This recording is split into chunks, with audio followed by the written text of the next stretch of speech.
Les Mauritaniens élisent leur prochain président ce samedi 29 juin 2024. Le sortant Mohamed Ould Cheikh El Ghazouani part grand favori pour rester à la tête de ce vaste pays qui a réussi à contenir la propagation djihadiste à la différence de ses voisins sahéliens.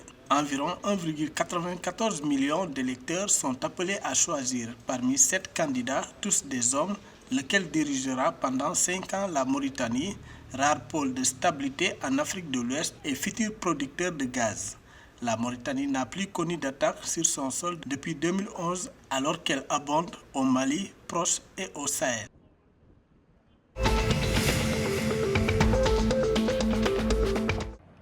L'économie du Ghana devrait croître de 4,3% en 2024 contre 3,8% prévu précédemment, ce qui contribuerait le taux de croissance le plus élevé depuis 2 ans. Les informations fournies par Fitch Solutions le 27 juin 2024 ont révisé les prévisions économiques du Ghana, prévoyant une forte trajectoire de croissance tirée par l'amélioration des dépenses de consommation et l'augmentation des dépenses publiques. Selon Fitch Solutions, le premier trimestre 2024 a montré des signes prometteurs avec une croissance du PIB de 4,7% sur un an, soutenue par une forte reprise du secteur industriel en hausse de 6,8%. Toutefois, des difficultés persistent dans les secteurs de l'agriculture et des services, reflétant des faiblesses sous-jacentes malgré la reprise générale de la croissance.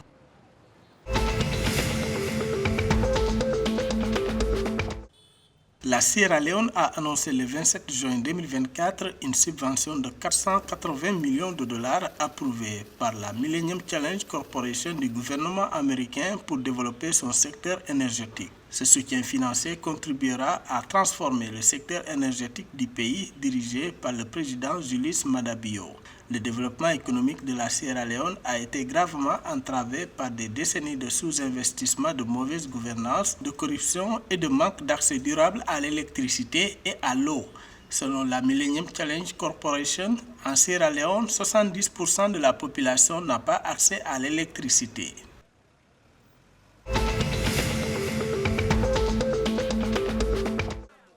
Au Bénin, le marché d'Antokpa, le plus grand marché d'Afrique de l'Ouest situé au centre de Cotonou, la capitale du Bénin, va être démoli. Il s'agit d'une décision prise par le gouvernement béninois le 26 juin 2024 selon les plateformes d'information locales. Selon les médias locaux, cette initiative du gouvernement béninois vise à relocaliser ce grand marché. Le projet s'inscrit dans un plan d'urbanisme du gouvernement qui prévoit la construction d'un pôle agroalimentaire à l'échelle régionale. Le projet est doté d'un budget de plus de 126 milliards de francs CFA. L'État béninois entend relocaliser et moderniser ce marché.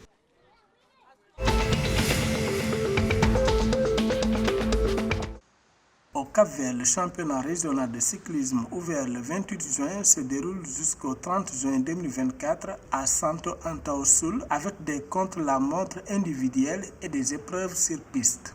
Pour réaliser la compétition qui rassemble plus d'une douzaine de cyclistes, l'association cycliste régionale de Santo Antão-Sul a coopéré avec la coopération capverdienne de cyclisme. Au cours de la saison 2023, le cycliste Lucas Bronze était devenu champion régional de cyclisme à Santo Antão-Sul, après avoir parcouru 66 km en 2 heures 22 minutes et 40 secondes.